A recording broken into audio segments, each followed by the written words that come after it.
गजपति जिलार धान किणा प्रस्तुति बैठक आज माननीय अतिरिक्त जिलापाल तत्वावधान रे आयोजित होता। जो बैठक रे आगामी दिन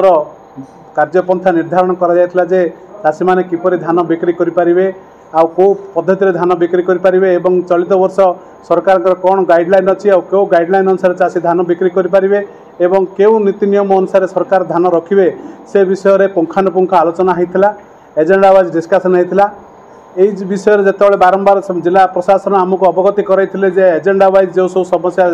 प्रोब्लेम थिला ता पुंखानुपुंख आलोचना होता। सहित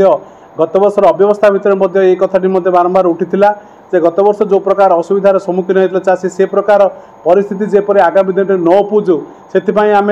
जिला प्रशासन आगे आप दृढ़ दाबी उपस्थापन करूँ जे गत वर्ष आपण मैंने दायित्ववान गणमाध्यम हिसाब से आपण मैंने भल भाव जानते जे गत वर्ष प्रत्येक मंडी में कि प्रकार आंदोलन होता चाषी धान किणा को लेकर जोटा आगामी दिन में बहुत परिस्थिति बहुत असंभाल होता। शेष में ये लोकल मिलर माने सहयोग न करिवारु बाहर जिलार मिलर आनिक चाषी धान देवाक पड़ता जोटा चाषी मैंने बहुत क्षति सही कटनी छटनी ना पाखापाखि 20 ରୁ 15 किलो धान कटिकी से नापी बाध्य होते जे आम ये बर्तमान आज जोर देकर धान किणा प्रस्तुति बैठक में आम जोर देकर कहूँ जे ए वर्ष जदि से प्रकार परिस्थिति हुए ताल आगामी दिन में चाषी व कृषक संगठन यार दृढ़ विरोध कर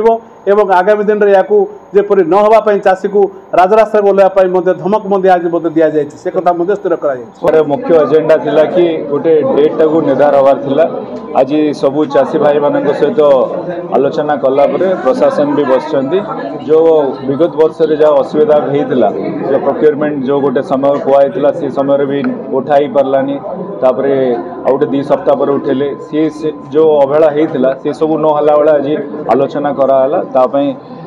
गोटे खसड़ा भी प्रस्तुत कराला। वर्तमान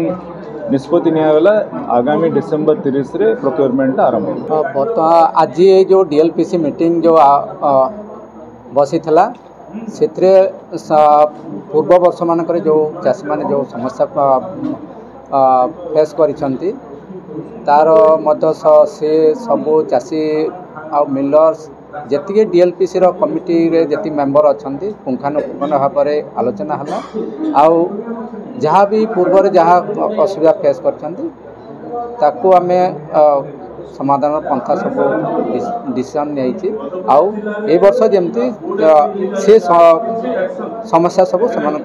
भोग करेंगे। तेरे एभली किसी गुरुत्वपूर्ण खबर देखा चाहती आम चैनल को लाइक सब्सक्राइब और शेयर करें।